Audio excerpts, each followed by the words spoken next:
Bonjour, bonjour à toutes, bonjour à tous, chers amis de la médiathèque de Valenton. Je suis très heureux de vous retrouver. C'est une retrouvaille, puisque j'étais déjà venu pour un événement précédent il y a quelque temps à la médiathèque en présentiel. Et cette fois-ci, ce sera malheureusement en distanciel. J'espère pour la dernière fois. La prochaine fois, ce sera à nouveau de visu, hein, côte à côte, ensemble, on pourrait dire, mais on est déjà ensemble ici pour cet événement. Je remercie Thierry Vannedieu de m'avoir invité à présenter cette exposition qui est donc inaugurée aujourd'hui, le 15 mai 2021, une exposition donc sur l'olympisme. L'olympisme qui nous amène à visiter cette exposition, la question des valeurs du sport, la question de la citoyenneté à travers le sport, la question de la promotion de ces valeurs de citoyenneté par le sport, notamment dans le cadre scolaire. Beaucoup d'enjeux hein, qui sont, vous ne, on n'en fait pas secret, qui sont une mise en route pour plusieurs années de réflexion et de présentation autour du phénomène sportif et en particulier du sport dans le cadre des Jeux Olympiques, puisque on est déjà dans le lancement de l'épisode Paris 2024. Hein. On n'a pas encore pas encore assisté aux Jeux Olympiques de 2020, décalés en 2021, mais on est déjà dans la réflexion autour de cet extraordinaire événement que va représenter les Jeux Olympiques de Paris en 2024. Extraordinaire événement pour Paris et la région parisienne. Extraordinaire événement également pour la France. Hein. Donc moi, je suis Yvan Gasto, historien à l'université de Côte d'Azur, hein, à l'université de Nice. Vous savez qu'à l'université de Nice, il y a un musée national du sport qui rassemble le patrimoine et la mémoire du sport.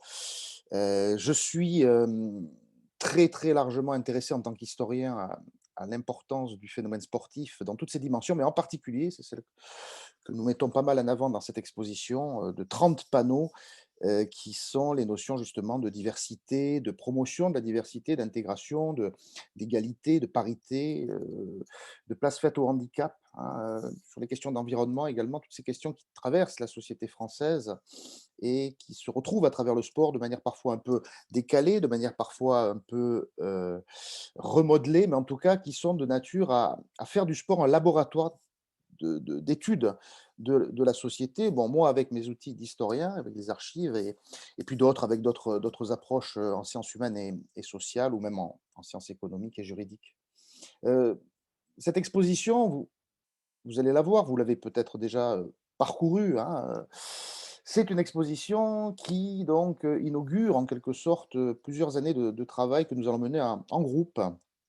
euh, Autour de l'histoire de l'olympisme, autour de parcours olympiques en particulier, autour de toutes les olympiades qui se sont déroulées, en leur donnant, disons, la force de nous expliquer l'histoire du XXe siècle, hein, et du début du XXIe siècle, avec cette approche, on va le voir, par olympiade, mais aussi par athlète que nous avons choisi. Nous avons choisi un certain nombre qui viendront quelque part ponctuer chacune des olympiades, et le choix que nous avons pu faire, il est très lié à ces approches que je viens de vous présenter. Alors quand je dis nous, c'est qui nous? Ben, ce sont un groupe d'historiens, de chercheurs qui nous sommes rassemblés autour d'un projet multiple, hein, dont l'une des formes, eh bien, c'est cette exposition que vous avez au sein de la médiathèque pour quelque temps.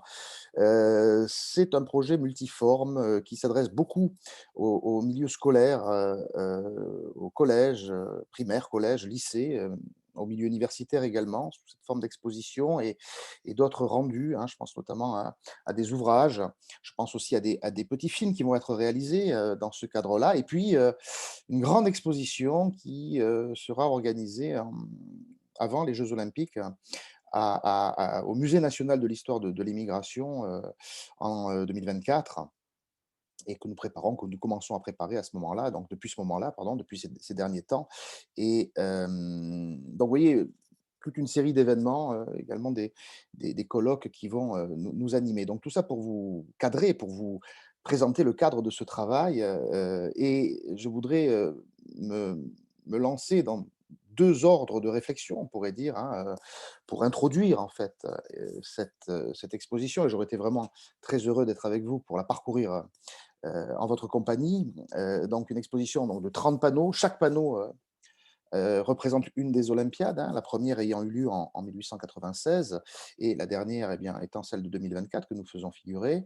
Il y aurait pu y en avoir plus d'Olympiades, puisqu'il y a eu des Olympiades qui ont été prévues et qui n'ont pas eu lieu. Alors, pas celle de Tokyo qui a été simplement reportée, on a eu peur, mais des Olympiades qui étaient prévues pendant les guerres. Je pense à la Première Guerre mondiale, en 1916, était prévue une Olympiade à Berlin, elle n'a pas eu lieu. On a retrouvé Berlin plus tard, dans d'autres circonstances, on va y revenir. Et puis des Olympiades qui étaient prévues pendant la Seconde Guerre mondiale, deux, hein, en 1940 et 1944. Hein. Donc voilà, indépendamment de ces Olympiades qui n'ont pas eu lieu et qui ont une histoire, même si elles n'ont pas eu lieu, eh bien, on évoque les Olympiades qui se sont effectivement déroulées avec un rythme toujours régulier, la seule perturbation étant celle de la pandémie, tous les 4 ans, à partir de 1896, donc avec les seules interruptions liées aux conflits mondiaux.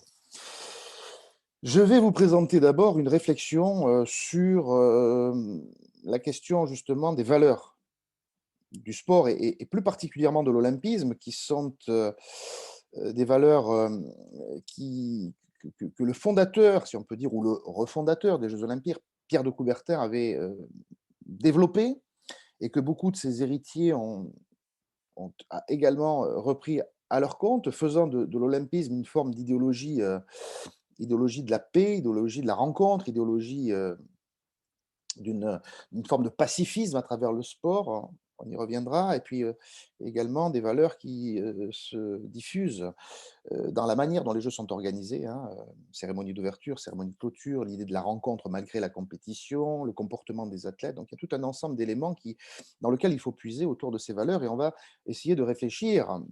Malheureusement, on n'aura pas d'échange en direct, mais je serais tout à fait heureux d'avoir les réactions de chacun d'entre vous, hein, à l'issue de cette séance, par le biais peut-être de l'Internet. Mais il y a une réflexion à mener sur l'évolution de ces valeurs. Est-ce que ces valeurs sont toujours les mêmes? Doivent-elles pardon, être intangibles, euh, inaltérables, ou doivent-elles s'adapter aux évolutions de la situation? Ô combien le sport a pu changer entre les débuts de l'olympisme des temps modernes, c'est-à-dire la fin du 19e siècle. Le sport à cette époque-là n'était absolument pas le même que ce qu'on va découvrir à la fin du XXe siècle et surtout au début du XXIe siècle avec une forme de gigantisme. Alors c'est vrai que le projet de Coubertin était un projet qui devait durer, qui avait pour vocation de durer, et ça a effectivement totalement fonctionné. On s'est longtemps posé la question si les Jeux olympiques étaient des Jeux qui allaient durer. Ils ont duré, continuent à durer, non. Aujourd'hui, rien ne peut les remettre en cause, hein. On peut imaginer que c'est une victoire en quelque sorte de ce carrefour, hein, on n'est jamais à l'abri de quoi que ce soit, mais quand même, hein, l'évolution des choses a montré que c'était une sorte de projet de pari gagné, largement gagné, malgré les difficultés.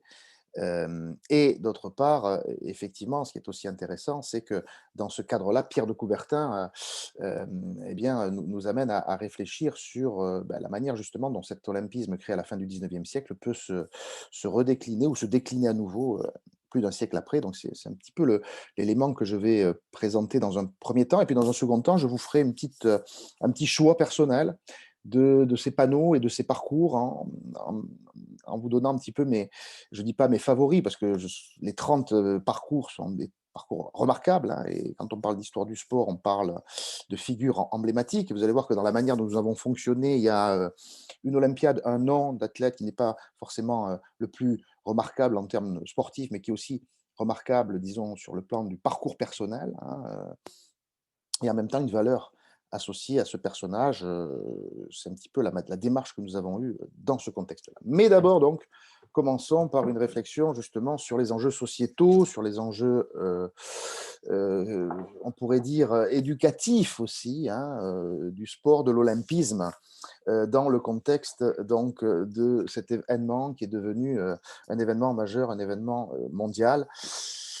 Euh, Quelles sont ces valeurs, hein, et peut-être considérer effectivement qu'un historien du sport comme moi, hein, se pose constamment la question des valeurs du sport qui seraient intangibles ou pas, des valeurs du sport qui seraient fixées une fois pour toutes ou pas, hein, avec cette idée que rien ne devrait peut-être par rapport à des principes initiaux dériver autour de ça, et finalement des valeurs qui peuvent être vues comme un cadre hein, comme un patrimoine peut-être aussi, et comme une toile de fond de ces manifestations, en distinguant quand même le sport en général de l'olympisme, qui est une partie, hein, sans doute la plus immergée, hein, de cette activité, mais la plus médiatique aujourd'hui aussi, et qui est aussi le moment le plus attendu des athlètes et aussi des spectateurs. Donc, Carrefour, qui ne représente pas tout le sport, mais qui est quand même un élément très important sur le plan de l'emblème, en particulier des valeurs, justement.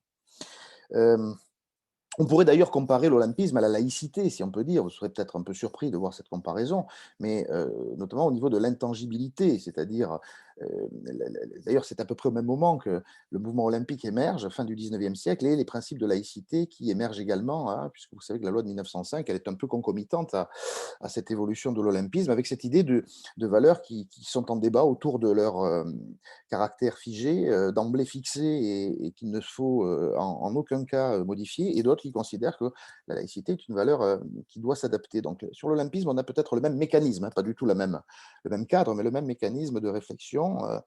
En tout cas, il faut peut-être dire dans un premier temps, hein, dans cette partie, que eh bien, rappeler en quelques mots, puisque ce n'est pas totalement évoqué, c'est furtivement évoqué dans l'exposition, mais rappeler comment l'olympisme est réapparu, si on peut dire, comment les Jeux olympiques sont réapparus, parce qu'il s'agit d'une véritable refondation très intéressante sur le plan de l'histoire, puisque nous avons à la fin du 19e siècle des aristocrates, des bourgeois, hein. Le sport à cette époque-là n'est quasiment pratiqué que par des aristocrates, des bourgeois, des gens qui ont le temps, qui ont les moyens de pratiquer le sport, qui sont dans la culture de la potentialité de pratiquer le sport. Un ouvrier en France au 19e siècle n'a pas ni les moyens, ni le temps, et surtout pas la culture de la pratique sportive, si on peut dire, hein, qui est une pratique de loisir, bien souvent, qui nécessite un mode de vie, hein, et je dirais une manière d'être dans la vie qui n'est pas tout à fait celle de ceux qu'ont les ouvriers ou les paysans à ce moment-là. Donc c'est plutôt une culture plutôt de l'élite qui va très rapidement, hein, effectivement, intéresser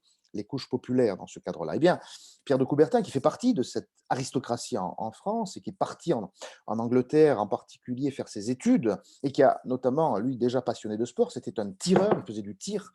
Pierre de Coubertin, eh bien, va se passionner pour bien d'autres sports en Angleterre, comme l'aviron, comme le rugby, par exemple.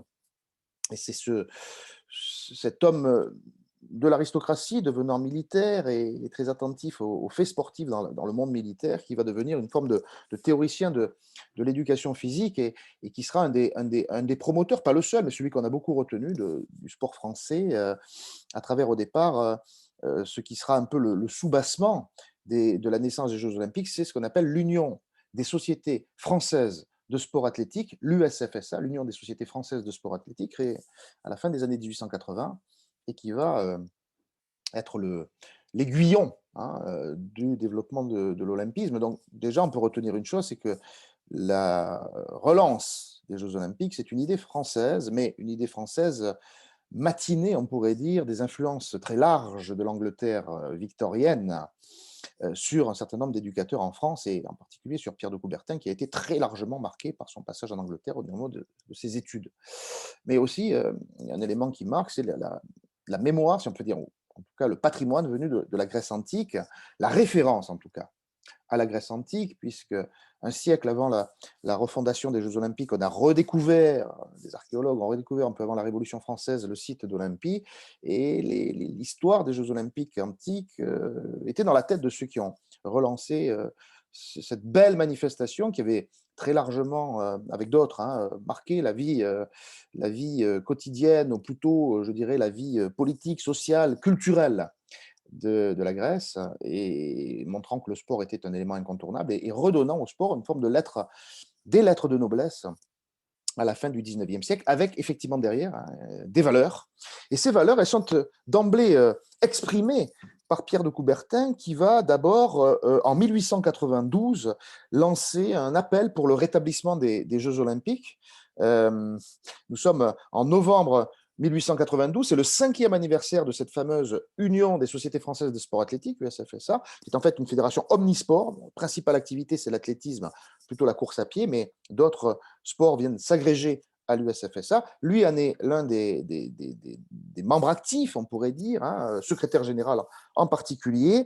Eh bien, Pierre de Coubertin va en 1892, dans le contexte de cet appel au rétablissement des Jeux olympiques, à l'occasion du 5e anniversaire de l'USFSA, eh bien, organisé une grande manifestation à Paris, grande fête des sports dans Paris entre le 20 et le 27 novembre 1892, euh, avec la présidence du président de la République de l'époque, Sadi Carnot.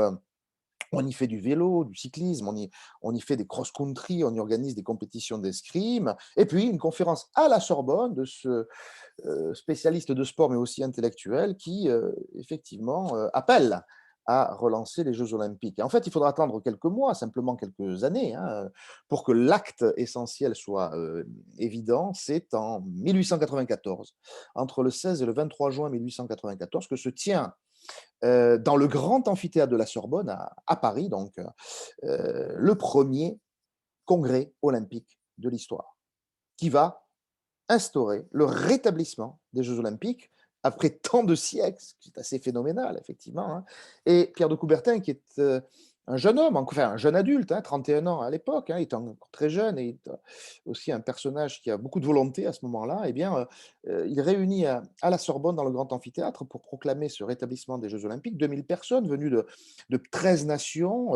La plupart des gens font partie de l'aristocratie. Euh, et différentes disciplines sont aussi représentées à cette occasion. Et à ce moment-là, on est dans notre sujet, eh bien, Pierre de Coubertin va notamment évoquer les valeurs qui accompagnent le rétablissement des Jeux olympiques. Notamment, une des valeurs très symboliques, c'est d'adopter la devise Citius, Altus et Fortius, hein, le fameux slogan, devise, hein, plus vite, plus haut, plus fort, qui est une devise qu'il n'a pas inventée, Pierre de Coubertin, qu'il a empruntée à un abbé avec lequel il avait beaucoup d'acquaintances. C'était l'abbé Henri Didon, D-I-D-O-N, qui meurt en 1900, mais qui a eu le temps de promouvoir le sport en tant que catholique également, hein, un promoteur du sport moderne, cet abbé Didon, qui avait inventé, si vous voulez, développé cette notion, avec derrière cette sentence, si on pourrait dire, une autre valeur qui est essentielle et qui là est au cœur de nos réflexions, c'est l'amateurisme. Hein, les sportifs de cette époque-là sont des sportmen, des sportwomen. Ils sont des aristocrates, des bourgeois qui sont en général aisés, fortunés, qui n'ont pas besoin de gagner d'argent en particulier, qui ne sont pas des professionnels au sens actuel du sport, mais qui sont animés par une valeur essentielle qui est l'amateurisme. Donc, pratiquer une compétition, c'est surtout ne rien gagner, ne pas gagner d'argent, si ce n'est gagner des prix, des objets, des breloques, des coupes, des œuvres d'art éventuellement, mais jamais d'argent.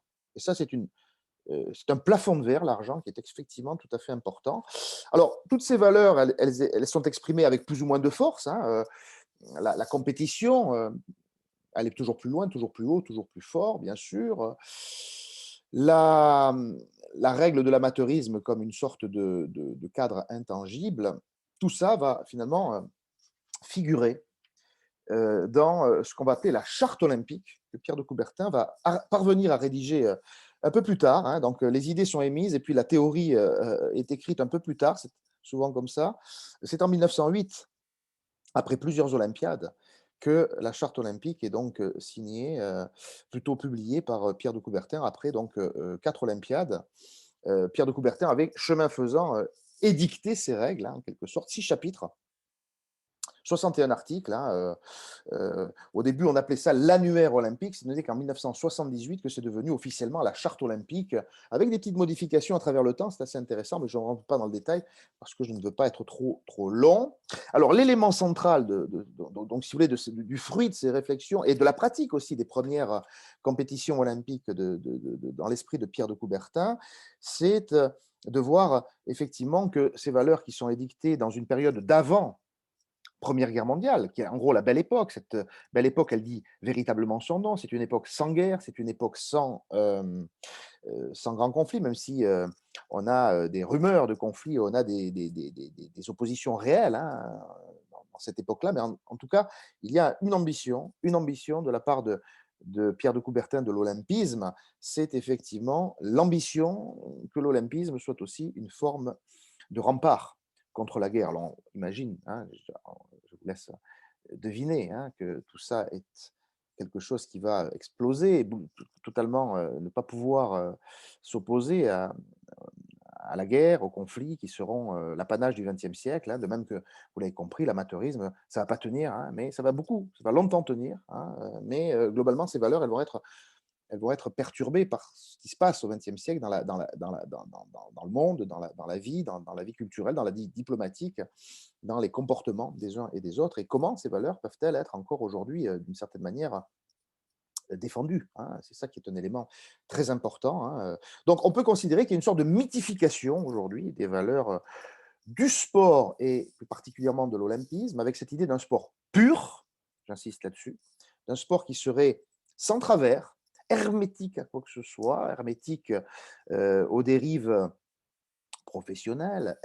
Ça, depuis longtemps, on en est revenu, on pourrait dire, mais hermétique aussi aux dérives, par exemple, du dopage, hermétique aussi au lien avec le politique, hermétique aussi avec les dimensions commerciales. Enfin, cette idée que le sport pourrait être toujours déconnecté de la réalité. En fait, l'évolution de ces pratiques, c'est toujours un grand écart, hein, en fait, entre des valeurs qui sont effectivement tout à fait importantes et peut-être nécessaires à être répétées, et les contradictions que ça occasionne avec la réalité. Et c'est pour ça que quelque part, intervenir là-dessus, c'est toujours très intéressant de voir, toujours mesurer avec une certaine forme de lucidité, tant que faire se peut, cette difficile manière d'appliquer des valeurs, hein. Je crois que c'est finalement les éducateurs, les enseignants sont constamment autour de cette problématique, et je crois qu'on est tous confrontés à cela. Donc oui, il y a, avec l'émergence et le succès, je dirais, hein, de ces activités de compétition, du sport en général et du sport de compétition, Pierre de Coubertin n'avait peut-être pas imaginé que ça prenne un tel développement, hein. D'ailleurs, là aussi, montrons les contradictions de Pierre de Coubertin qui, aujourd'hui est un peu brocardé dans sa mémoire par rapport notamment à son image, qui longtemps a été une image pieuse, mais qui aujourd'hui est un peu, déboulonnée, hein. Je sais que la mode au déboulonnage des statuts. Je suis hostile au déboulonnage des statuts. Je suis plutôt favorable à expliquer les choses. Et Pierre de Coubertin, oui, il a eu des évolutions qui peuvent être aujourd'hui, comment dire, évoquées, hein, rendant le personnage plus compliqué que ce qu'on a bien voulu le montrer, c'est-à-dire d'un côté un défenseur du sport plutôt masculin et assez hostile à des pratiques féminines. Alors, pas toutes les pratiques féminines, hein, le tennis, par exemple, n'était pas en question. Par contre, l'athlétisme était considéré par Pierre de Coubertin comme un sport qui ne devait pas être un sport féminin. Donc, on peut aujourd'hui attaquer Pierre de Coubertin sur son antiféminisme ou sa manière d'être vis-à-vis des femmes, ce qui va occasionner d'ailleurs dans les années 1920 l'organisation de jeux féminins, les Olympiades féminines, hein, puisque un certain nombre de femmes qui n'étaient pas en accord avec Pierre de Coubertin sur cette attitude, sur cette idéologie, si on peut dire, hein, eh bien, ont essayé d'organiser derrière Alice Mia, grande figure du sport féminin de l'avant-première guerre mondiale et de l'après-première guerre mondiale, des Olympiades féminines qui ont eu un certain succès dans les années 20 à Monaco, hein, puisqu'elles ont été organisées, ces Olympiades à Monaco et à Paris dans ces années-là, sans succès plus long, hein, que les années 30 en fait. Mais voilà, et aussi on peut accuser d'une certaine manière Pierre de Coubertin d'être un individu vieillissant, certes, hein, il est à la fin de sa vie en 1936, il meurt en 1937, mais émerveillé par le spectacle des Jeux olympiques de Berlin en 1936, en faisant fi de la dimension idéologique de ces Jeux, hein. Lui, Pierre de Coubertin voit le succès phénoménal des Jeux de Berlin de 1936. C'est un succès sans précédent, c'est un succès qui met en scène effectivement la grande victoire. Alors, c'est ça le problème, hein, du sport, hein, et de l'olympisme, mais aussi la grande victoire du nazisme qui sait exploiter l'olympisme dans ce cadre-là. Et là, il va y avoir effectivement pas mal de contradictions. Donc, vous voyez, c'est intéressant de questionner Pierre de Coubertin dans ce cadre-là. J'aurais tendance à dire, hein, que, toujours dans cette première partie, que l'olympisme a une formidable capacité d'adaptabilité, hein, alors au prix d'ambiguïté, c'est certain, mais peut-on le blâmer, cet olympisme, d'être parfois ambigu, parfois d'hypocrisie, parfois de compromission, et donc encore une fois, le grand écart entre la défense des valeurs du sport, qui est aujourd'hui l'un des apanages du Comité international olympique, qui, je vous le rappelle, est basé à Lausanne, hein, avec ce superbe musée olympique. Quand vous en sortez, vous êtes face au lac Léman, magnifique, effectivement, avec une parole parfois un peu officielle, justement, mais en tout cas, qui est intéressant et tout à fait instructif, hein, comme espace. Et en même temps, j'aurais tendance à dire, le XXe siècle son déroulement est un écueil qui aurait pu faire capoter le projet olympique. Et le projet olympique a su courber le dos, courber les chines, faire le dos rond, surmonter, hein. Et pour cela, je pense qu'il faut le saluer, mais sans nier les éventuelles contradictions, hein, puisque le XXe siècle, c'est finalement, dans son déroulé international, une forme de remise en cause pardon, des valeurs, hein, originelles, originales de l'olympisme qui, finalement, ces valeurs ont souvent été bafouées, hein. Alors, revenons un mot sur la Grèce antique, effectivement, qui, par exemple, sera elle aussi bafouée par le système nazi, hein, puisque en 1936, hein, l'héritage culturel que défendait Pierre de Coubertin de la Grèce antique, eh bien, les nazis l'ont exprimé à fond, l'ont développé à fond, puisque c'est du côté de 1936 à Berlin qu'on va instaurer le principe de la flamme. Alors, non pas de la flamme olympique qui jaillit dans le stade, mais du protocole de départ de l'athlète qui part d'Olympie avec une flamme et qui va relayer le principe du relais jusqu'à la ville olympique, en l'occurrence en 1936 Berlin. Ça, c'est un rituel nazi qui est conservé, hein, par la suite et qui a un peu dévoyé justement cette référence à la Grèce antique. Si vous lisez les travaux de mon collègue et ami Johan Chapoutot, vous y verrez effectivement cette référence problématique à la Grèce antique des nazis, hein, autour de questions raciales, de questions de l'athlète arien, hein. Et donc là, il y a une forme de dévoiement, hein, qui sera évident dans ce cadre-là. Un autre aspect qui montre que le XXe siècle est un écueil pour l'olympisme, c'est que l'une des valeurs olympiques, c'est le pacifisme, c'est la promotion de la paix à travers la compétition sportive, cette idée selon laquelle la guerre continue par d'autres moyens, hein. On connaît bien l'ancienne, hein, de cette dimension-là. S'opposer sur le terrain pour mieux fabriquer la paix par ailleurs, c'est un très très beau projet, je pense. Il est peut-être encore capable d'agir d'une certaine façon, pas complètement, car quand la guerre est là, le sport ne peut plus grand-chose, c'est certain. Mais cette idée selon laquelle le sport peut effacer des guerres, ou en tout cas atténuer des guerres, est une dimension qui était au cœur du projet de Coubertin. Alors bien sûr, balayer ce projet, hein, disons-le tout de suite, avec quand même, derrière cette dimension de pacifisme général, le pacifisme comportemental, on pourrait dire, puisque la notion de fair play, hein, justement, que Pierre de Coubertin a hérité de l'Angleterre, hein, et d'ailleurs, une sorte comme ça d'image qui est conservée autour du fair play, c'est-à-dire le fair play, c'est l'idée selon laquelle, eh bien voilà, une valeur sportive, une valeur olympique, c'est qu'on va tout faire pour battre son adversaire, ça c'est un élément important selon l'adage, hein, situs altus fortus, mais en même temps, on fera tout en respectant celui-ci et le respectant jusqu'au bout. Euh, Souvent, hein, dans les Jeux Olympiques, les athlètes sont animés de ces valeurs. Alors parfois, il peut y avoir quelques débordements, mais bien souvent, dans le monde du sport et dans le monde olympique, cette valeur de fair play, elle est toujours quelque part dans la tête des athlètes et peut-être même dans la tête des spectateurs et des dirigeants, c'est certain, pas tous, pas toujours, ne faisons pas d'angélisme, mais en tout cas, c'est un élément important. Le mauvais geste, en quelque sorte, alors reste à savoir ce qu'on appelle mauvais geste, hein, se situant aux marges de ces valeurs, peut être l'objet d'une discussion, d'un débat, mais on ne va pas le faire ici. Je connais aussi cet ouvrage de mon collègue et ami aussi Olivier Pourriol, qui s'appelle L'éloge du mauvais geste, sur lequel on pourrait effectivement beaucoup discuter, parce qu'il y a aussi là quelque chose qui fait la flamme du sport dans ce contexte-là. Donc voilà, on peut réfléchir à cette notion-là. Et puis donc du coup, dans la mesure où le sport développe le pacifisme, il y a eu aussi un mythe qui a été totalement écorné au fil du temps, c'est le mythe de l'apolitisme du sport, c'est-à-dire du côté apolitique, en dehors du politique, avec cette idée qui a souvent été développée que le sportif, et le sport en général, est finalement déconnecté du fait politique. Cette idée selon laquelle le sportif ne pense pas au niveau politique, n'a pas d'action politique et qu'il se veut en dehors de cela. Bon, on se rend compte qu'au XXe siècle, chaque Olympiade a quelque chose à voir avec le politique, avec le géopolitique, et que c'est un véritable mythe que de vouloir déconnecter le sport de la réalité politique. Au contraire, le sport est au cœur, hein. Il suffit de prendre plein d'exemples de Jeux olympiques, hein, parfois certains les plus en vue, les Jeux de Sochi en 2012 ou d'hiver, ou les Jeux de Pékin en 2008, ou les Jeux d'Atlanta en 1996, tous, à des degrés divers, ont des liens politiques tout à fait importants. Et puis, une autre valeur celle-ci est peut-être moins écornée, c'est l'universalisme, l'idée selon laquelle là aussi, hein, quand on parle de pacifisme, d'apolitisme et d'universalisme, il y a une sorte de pool comme ça d'idées, d'idéologie, hein, c'est que l'universalisme était là pour l'universalisme des Jeux Olympiques, l'idée de se rencontrer à l'échelle du monde, était une ambition de vouloir contredire, contrecarrer les nationalismes si marqués à la fin du 19e siècle et qui vont aboutir en partie, évidemment, à la Première Guerre mondiale, hein, eh bien, il y a cette contradiction finalement qui est intéressante, mais que l'olympisme assume entre d'un côté un olympisme qui est un affrontement entre nations, et ces nations, elles restent aujourd'hui toujours présentes, les cérémonies d'ouverture, l'appartenance à tel ou tel pays, les hymnes nationaux, les drapeaux, effectivement, et en même temps de défendre un principe d'internationalisme. C'est une sorte de mécanisme hein, de l'olympisme qui est important.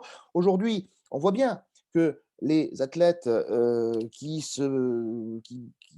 concourent sous des bannières de pays comme la France, par exemple, sont souvent sont parfois des athlètes venus d'ailleurs, si on pourrait dire, hein, naturalisés ou autres. Hein, parfois, ça fait scandale quand on voit que le Qatar, par exemple, a une équipe de handball composée entre guillemets d'étrangers, mais on maintient quand même cette dimension de nationalité, hein, qui est un des sels, un des miels, on pourrait dire, de la compétition. Et euh, voir des marques s'affronter, comme on le voit par exemple au Tour de France, c'est quelque chose qui, aujourd'hui en tout cas, apparaît comme impensable parce qu'on est encore dans cette dimension d'affrontement entre les Allemands, les Français, les Japonais, les Américains, etc., etc. Donc voilà, notion d'universalisme versus la notion des nations qui se présentent et une sorte de concert des nations. Voilà, le terme concert des nations, qui est un vieux terme diplomatique, apparaît ici. Et puis aussi, dans l'olympisme, il y a cette notion d'égalité, alors d'égalité des chances pour qui s'aligne sur une ligne de départ. Alors on sait que cette égalité est souvent contredite par un certain nombre de réalités, hein, en fonction de la fédération d'où vous venez, le pays d'où vous venez, les moyens qui vous sont donnés pour venir aux Jeux Olympiques, etc. Bon, mais se pose cette question effectivement de l'égalité qui apparaît ici. Et oui, bien entendu, corroborant toutes ces valeurs, la dimension éducative, hein, qui, quelque part, fait partie aussi du projet coubertinien, qui fait aujourd'hui partie aussi du projet d'action du CIO dans ce cadre-là. Alors bien sûr, ce projet olympique, il est fixé une bonne fois pour toutes, hein, au début du XXe siècle, si on peut dire. Hein. Et bien sûr, l'évolution de la compétition sportive, elle va complètement évoluer. Alors comment faire, comment maintenir ces principes dans le cadre de l'évolution du spectacle sportif qui devient de plus en plus prégnant hein, à partir des années 1920, des foules qui s'amassent dans les stades et pas que pendant les Jeux Olympiques, de l'intérêt qu'on va avoir de plus en plus pour le corps et en particulier le corps des sportifs et des sportives, la passion pour la compétition qui va devenir une passion presque délirante, puisqu'aujourd'hui vous avez la possibilité tous les jours, à tout moment, de suivre à la télévision et ailleurs sur les réseaux sociaux des compétitions sportives en tout genre en fonction de vos goûts et de vos centres d'intérêt. Donc, voilà comment est-ce que il est difficile pour le mouvement olympique de maintenir, et l'olympisme, de maintenir ces idées dans une forme de sanctuaire. Hein, et il y a cette véritable problématique de la contradiction que parfois cela peut porter. Hein, parce que finalement, il en va ainsi de l'olympisme hein, et des enjeux de société qui traversent finalement ce mouvement, hein, avec dans ce cadre-là une dimension qui sera toujours présente finalement dans le cadre des Jeux olympiques de 2021, on va en suivre pas mal d'éléments bientôt, et puis surtout, on va être à l'ordre du jour des Jeux olympiques de 2024. Alors je voudrais maintenant aborder un deuxième aspect de ce projet, après avoir mis en réflexion les valeurs de l'olympisme, eh bien de vous présenter un petit peu quelques éléments justement de ce parcours que nous vous proposons à travers l'exposition donc, sur les Jeux de 2024. En fait, sur l'histoire des Jeux olympiques, mais en préambule, on pourrait dire, des Jeux de 2024, c'est de balayer donc 130 ans de jalons sportifs, puisqu'on sait que les Jeux olympiques sont un horizon pour tous les athlètes, hein, encore aujourd'hui, hein, sauf hormis quelques rebelles très rares. Hein, le carrefour des 4 ans des Olympiades, il faut ne pas le rater quand on est un athlète de haut niveau. Alors peut-être plus pour certaines disciplines que pour d'autres. Je sais bien que pour le football, ben, ce n'est pas le cas. La compétition de football est un peu dévoyée. Je sais bien que le rugby, ce n'est pas le cas parce que le rugby n'est plus un sport olympique, mais il va peut-être le redevenir, on verra. Enfin voilà, il y a un peu de déséquilibre entre les athlètes, mais bon, si vous êtes dans une discipline en général, comme l'athlétisme, comme l'escrime, comme le ski, si c'est l'hiver, comme le cyclisme, comme, l'aviron, l'équitation et cetera. Enfin, majorité des disciplines, effectivement, le moment olympique est un moment essentiel dans la carrière d'un sportif et le champion s'évalue beaucoup, hein, à ses médailles d'or obtenues, hein. Alors, je sais que là aussi, il y a une inégalité puisque vous avez possibilité d'avoir beaucoup de médailles d'or si vous êtes excellent, bien sûr, en natation, parce que vous pouvez vous aligner sur plusieurs disciplines que, par exemple, en handball où vous n'avez qu'une seule médaille. Mais bon, indépendamment de ces éléments-là, nous, ce qui nous intéresse ici, c'est de traverser ces 130 ans d'histoire et de voir en quoi les Jeux olympiques peuvent être un facteur justement d'enseignement, un facteur d'éducation, un facteur de citoyenneté. Et le projet a été donc de vous présenter chaque Olympiade. Alors chaque Olympiade, c'est un moment en soi, hein, à partir de 1896 à Athènes jusqu'en 2024 à Paris, c'est une ville qui est concernée. Alors chaque fois, c'est une ville qui devient au centre du monde, hein. Regardez par exemple euh, Londres en 2012, Rio en 2016, pour parler des plus récentes.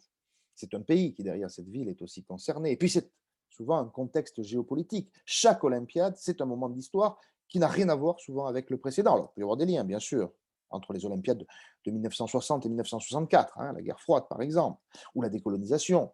Mais en général, il y a aussi des aspects très singuliers pour chaque Olympiade.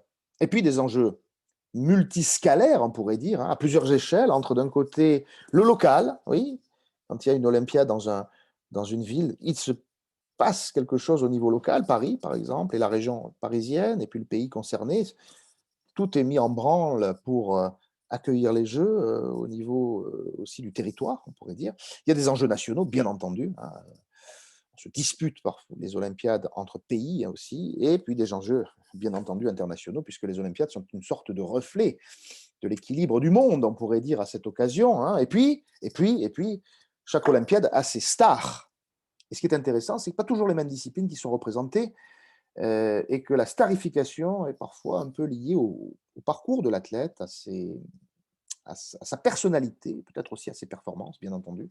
Et puis, c'est aussi des lieux, les Olympiades, c'est un stade, bien souvent le stade olympique, mais pas que, les plans d'eau, les lieux de compétition qui sont à côté du stade olympique qui est l'élément central, parfois très intéressants à repérer, à cartographier dans ce cadre-là. Alors, effectivement, dans cette exposition de 30 panneaux, c'est l'ACHAC, hein, l'Association pour l'histoire de l'Afrique contemporaine, dans laquelle cette association, je travaille, collabore avec, avec quelques-uns de mes amis, hein, Nicolas Bancel, Pascal Blanchard, Sandrine Lemaire, Stéphane Mourlane, hein, par exemple, et la CASDEN qui appuie, hein, totalement ce projet et défend à partir de là les valeurs du sport dans la société comme valeurs éducatives. Et cet investissement de la CASDEN tout à fait louable, hein, montrant ce souci, hein, d'utiliser le sport à des fins d'éducation et aussi de connaissance.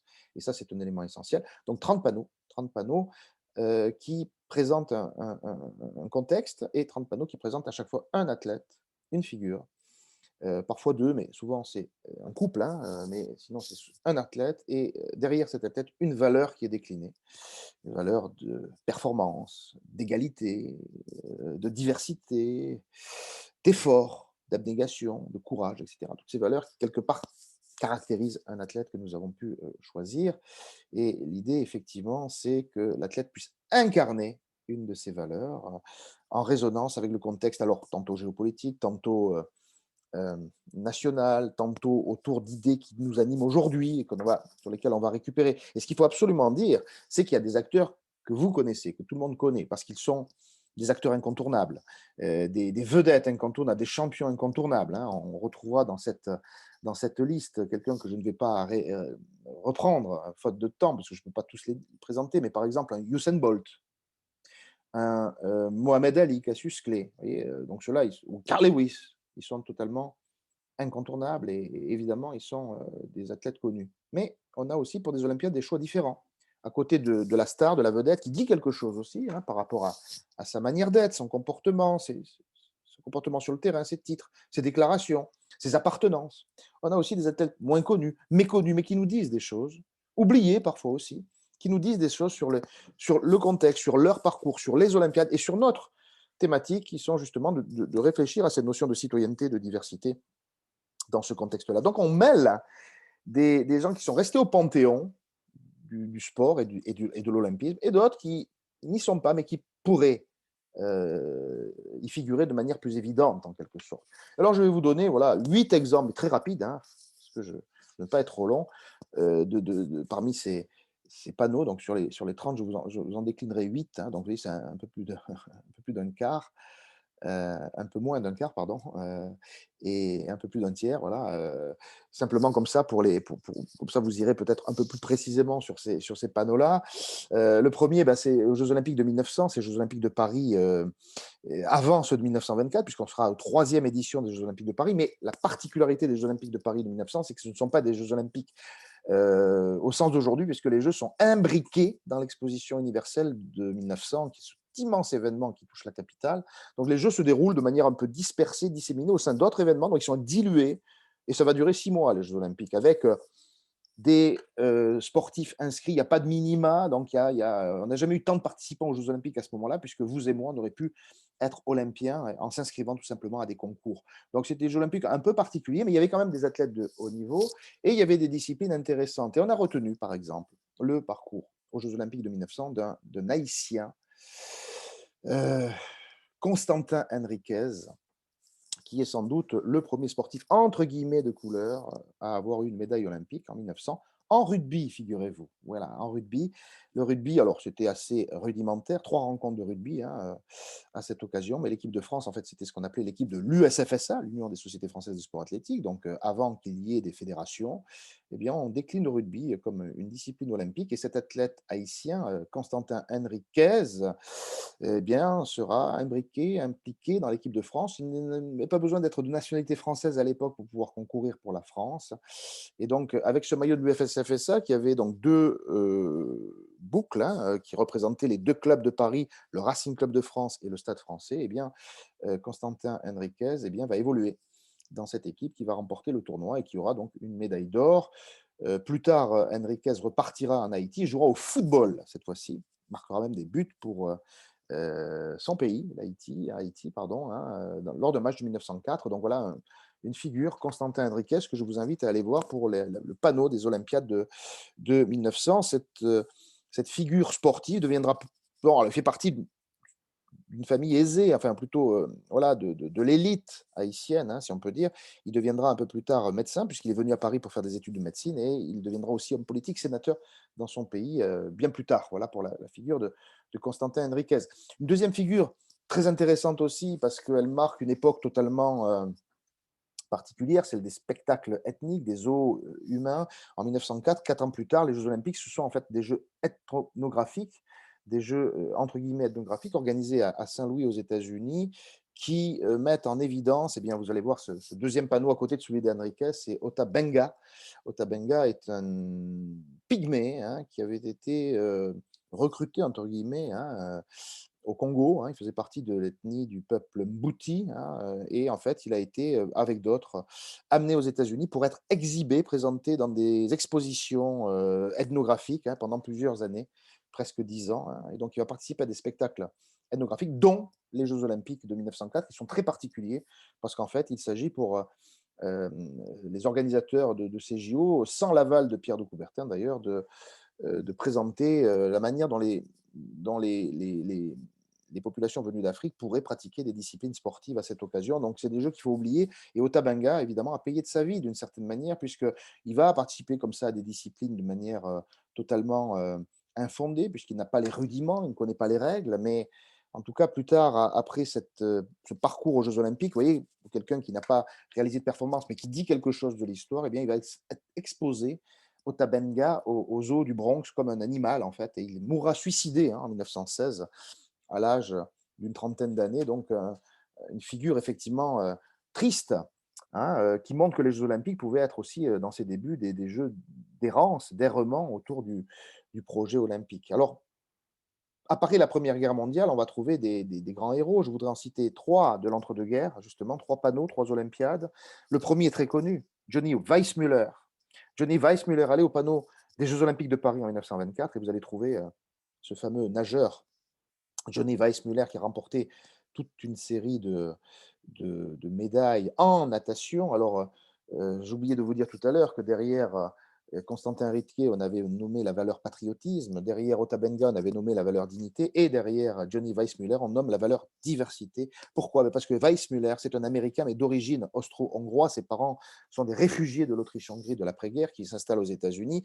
Weissmuller vient concourir en natation à Paris. Il subjugue le public parisien par ses capacités de nageur. Il devient un immense champion de natation avec 5 médailles d'or, hein, à différentes Olympiades. Et il devient c'est peut-être pour ça qu'on le connaît aussi, le fameux Tarzan au cinéma dans les années 30, puisque sportif, ça peut mener à acteur de cinéma, par exemple, ou à chanteur, ou à artiste. Eh bien, Weissmuller devient un artiste très reconnu, au point qu'on va même oublier qu'il avait été champion olympique auparavant, puisqu'il va incarner le Tarzan des années 30 et pendant longtemps, jusqu'à sa mort dans les années 80. Une autre figure en 1928, elle est au panneau de 1928, c'est celle de Bouguera El Wafi. Alors, moins connu, inconnu même, pendant longtemps, un Français pourtant, un des rares à avoir remporté le marathon. Ils sont 3 dans l'histoire à avoir remporté le marathon en français. Le premier, c'était Michel Théato, hein, un luxembourgeois qui courait pour la France en 1900 aux Jeux Olympiques de Paris, mais qui avait un peu triché parce qu'il passait à travers bois. Il connaissait bien le parcours puisqu'il était jardinier du bois de Boulogne et que donc du coup il connaissait les lieux et donc il était un peu brocardé, donc c'était un champion entre deux. Par contre, Bouguera El Wafi en 1928 et bien sûr Alain Mimoun, lui on se rappelle bien, hein, sa victoire en 1956 à Melbourne. Mais Bouguera El Wafi, ce qui est intéressant, et derrière lui on a placé le mot détermination, c'est un indigène venu du sud de l'Algérie qui travaille dans les usines Renault-Billancourt et qui va avoir des talents remarqués de coureur à pied au point d'être champion de France en 1924, de figurer 7e aux Jeux Olympiques de Paris de 1924 et de gagner le marathon de Amsterdam en 1928. Donc, si vous allez au panneau des Jeux Olympiques d'Amsterdam, c'est Bouguera El Wafi qui vous est présenté. Bouguera El Wafi qui finira d'ailleurs sa vie dans la misère parce qu'il va devenir professionnel vers les États-Unis. Et quand on est professionnel, on ne peut plus participer aux Jeux Olympiques. Et donc, ça se passe mal et sa vie va ensuite perdre le fil et il décède pendant la guerre d'Algérie. Bouguera El Wafi, pendant longtemps, on ne savait pas qu'on avait un champion français d'origine indigène qui avait représenté la France avec beaucoup de fierté à ce moment-là et de détermination, d'où ce terme.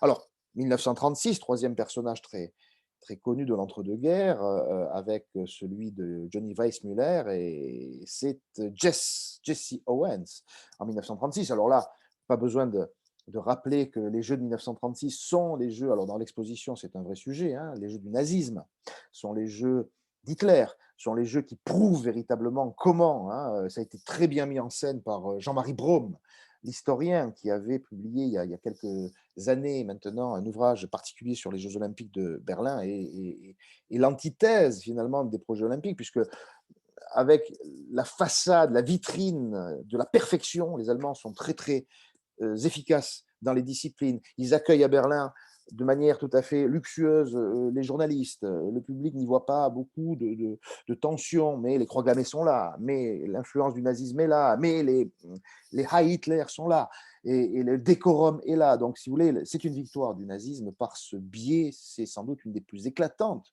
victoires du nazisme à travers le sport. Et Hitler est tout à fait conscient, dès qu'il arrive au pouvoir en 1933, qu'il faut que ces Jeux olympiques soient un immense événement. Alors bien sûr, Pierre de Coubertin va saluer cet événement, faisant preuve d'une forme de manque de lucidité, on pourrait dire. Mais on sait qu'en 1936, on a tenté de s'opposer à ces Jeux sans beaucoup de succès.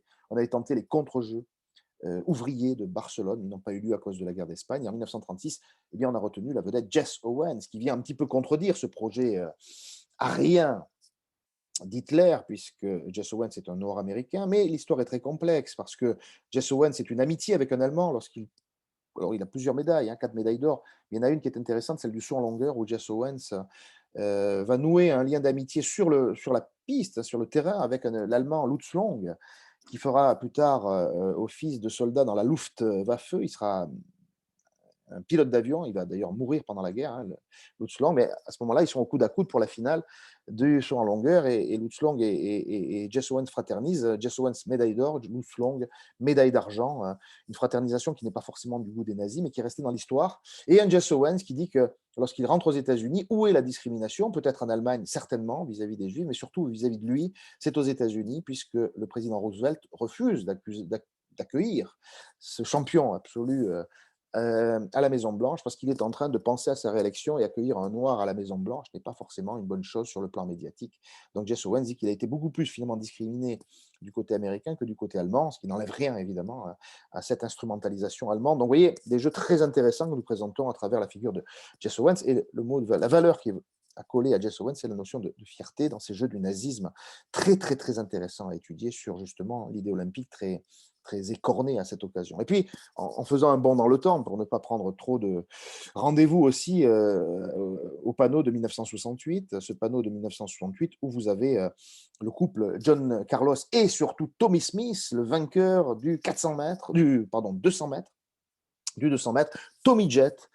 Vous savez tous pourquoi ce sont ceux-là que nous avons retenu sur le terme d'égalité, parce que tous deux, sur le podium du 200 mètres, ils ont payé très cher l'investissement politique de la célébration, si on peut dire, hein, puisqu'avec une paire de gants, l'un dans le point gauche et l'autre dans le point droit, vont lever pendant l'hymne américain les bras, le point levé en l'air et la tête courbée, la tête euh, face sol, pour dénoncer le racisme que subissent les Nord-Américains au moment où les Black Panthers se développent, au moment où le racisme est important, au moment où Martin Luther King, le pasteur, est assassiné. Donc, dans ce contexte très tendu aux États-Unis, ce podium du 200 mètres, c'est un moment absolument phénoménal en termes de légende, en termes de médias, en termes de résonance, en termes aussi d'image de ces deux athlètes qui vont être immédiatement exclus des Jeux et dont la carrière va s'arrêter immédiatement. C'est un prix très fort qu'ont payé ces deux athlètes. Ils sont aujourd'hui toujours vivants, nés en 1944 et 1945.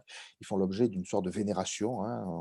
On les décline dans l'histoire, dans les œuvres d'art, dans tout un ensemble de choses, mais leur carrière a été très compliquée, comme celle de Jesse Owens. Hein. Le retour à la vie normale a été très dur, mais on a retenu pour l'histoire cette image des deux points levés pendant l'hymne américain, avec autour tout un ensemble d'histoires. Le numéro 2, celui qui était australien, qui a participé aussi. Enfin, on a comme ça suivi ça avec beaucoup d'intérêt. Donc, voilà, égalité avec Tommy Smith et John Carlos, le podium du 200 mètres de Mexico en 1968. Et puis, deux dernières figures, pour terminer, plus récentes, les Jeux de Sydney, 2000, l'an 2000, une année intéressante aussi, puisque ces Jeux se déroulent à Sydney, et on a retenu, bien entendu, pour ceux qui sont les férus de sport, ils seront tout à fait en accord, la championne de 400 mètres australienne, Cathy Freeman, avec le mot réconciliation, cette athlète née en 1973 qui a remporté brillamment la victoire du 400 mètres, qui était l'adversaire de Marie-Josée Pérec. Marie-Josée Pérec, après ses brillantes Jeux de 1992 et 1996, avait connu des déboires en 2000, laissant un peu le champ libre à Cathy Freeman. Et qu'est-ce qui est emblématique dans la victoire de Cathy Freeman autour de la notion de réconciliation? C'est qu'elle représente, Cathy Freeman, aussi bien l'Australie que le monde aborigène qui a lui aussi composé l'Australie et dont elle est issue. Et donc en 2000, ce qu'on a retenu, c'est les deux drapeaux qu'elle fait flotter lorsqu'elle remporte la victoire autour du stade et qui montrent la volonté en Australie de reconnaître cette présence des aborigènes longtemps niée. Voilà un moment très important que Cathy Freeman a représenté et qui fait aujourd'hui d'elle un emblème d'une nation qui cherche à se réconcilier. Les excuses du pouvoir australien viendront un peu plus tard, quelque part couronner cet acte symbolique de Cathy Freeman vis-à-vis de cela. Et puis, la dernière athlète, c'est une athlète en plein devenir. Vous voyez qu'on finit dans le dernier panneau sur une athlète qu'on espère voir apparaître aux Jeux de Paris en 1924. Elle s'appelle Pritika Pavad. En fait, c'est une jeune fille née en 2004. Vous voyez, elle a aujourd'hui 17 ans. Elle est née du côté de l'Inde, du côté de Pondichéry, ancien comptoir français. Et ses parents indiens sont venus s'installer en France et elle a grandi en France et elle est devenue une championne de tennis de table, remportant pas mal de compétitions et figurant très bien dans les mondiaux juniors en 2019. Donc on peut espérer, on fait un pari sur elle autour de la notion justement d'olympisme, que cette jeune Française issue des diversités, on pourrait dire, hein, Priti Kapavad, puisse être une des championnes olympiques de 2024, pourquoi pas. Un exemple, hein, d'espoir, hein, on pourrait dire, dans ce cadre-là. Donc voilà, j'en termine. Je voulais conclure peut-être, hein, pour vous inviter donc à visiter cette exposition. N'hésitez pas, si vous avez des questions à me poser, des remarques par rapport à ce que je vous ai présenté là, de m'envoyer un mail. La médiathèque de Valenton se fera un plaisir pour vous le fournir, à me contacter donc du coup et à me poser des questions. Et puis d'autre part, voilà, ce qui est intéressant dans cette exposition, vous l'aurez compris, c'est de découvrir des itinéraires, de découvrir des parcours sous le regard de nous tous, hein. Ce sont des parcours qui se doivent d'une certaine manière d'être, alors je ne dis pas exemplaires, mais marqués en quelque sorte du sceau de l'air du temps, hein. Bien souvent, quand on saisit ces athlètes, ils sont des gens exceptionnels parce qu'ils ont des compétences. Participer aux Jeux olympiques, ne serait-ce qu'être olympien, comme on dit, c'est quelque chose qui est de l'ordre de l'exceptionnel, hein, on pourrait dire, et vivre une Olympiade, tout le monde peut en rêver, hein, et souvent d'ailleurs être soumis à un boycott, c'est souvent avoir des problèmes vis-à-vis de ça, hein. Que penser des athlètes qui ne sont pas allés aux Jeux olympiques de 1980 à Moscou parce que bah, la politique avait pris le dessus et on avait boycotté du côté des Américains les Jeux de Moscou pour punir les Soviétiques de leur invasion en Afghanistan, le sport étant un outil extrêmement important, majeur, on pourrait dire, dans la gestion géopolitique des choses et diplomatique des choses. On se souvient aussi que les athlètes peuvent servir d'aiguillon, la diplomatie du ping-pong, tel qu'on l'a dit, hein, en 1971, lorsque l'équipe de tennis de table des États-Unis, euh, comment dire, une équipe très rudimentaire et d'amateurs, est sollicitée par les Chinois pour représenter les Américains avant, 2 ans après la visite, préparant, on pourrait dire 2 ans plus tard, la visite de Richard Nixon auprès du président chinois Mao, hein. Ici, le sport préparant en quelque sorte la suite d'une évolution diplomatique. Donc, on voit qu'il y a derrière l'arène sportive beaucoup, beaucoup d'éléments à nous faire comprendre en quelque sorte, beaucoup d'éléments qui nous font comprendre l'histoire, qui nous font comprendre comment les mécanismes de relations internationales, mais aussi de relations sociales se nouent.